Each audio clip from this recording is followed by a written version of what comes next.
Hello, আসসালামু আলাইকুম। সবাই কেমন আছেন? তো দেখেন, মুরগির মাংস কষাচ্ছি। আজকে আমার ছেলে পোলাও খেতে চেয়েছে আর মুরগির মাংস খেতে চেয়েছে, তো সেটাই রান্না করছি। তা সুন্দরভাবে কষানোর পরে আমি ঝোল দিয়ে দিলাম। তো এদিকে মুরগির মাংসটা কিন্তু ঢেকে দিব, দিয়ে রান্না করে নেব। তারপর এদিকে দেখেন আমি রান্না হয়ে গেলে পোলাও চালটা কষিয়ে নিচ্ছি।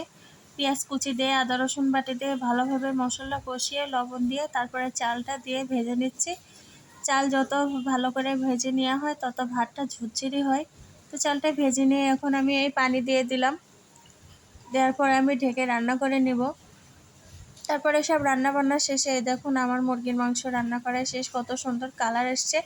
আর এদিকে আমার ভাত রান্নাও শেষ। ভাতটা কত ঝুরঝুরে হয়েছে দেখেন, কত সুন্দর করে রান্না হয়েছে। আর এদিকে আমি শসাও কেটে নিয়েছি, লেবু কেটে নিয়েছি। তো এই ছিল আমার আজকের ভিডিও।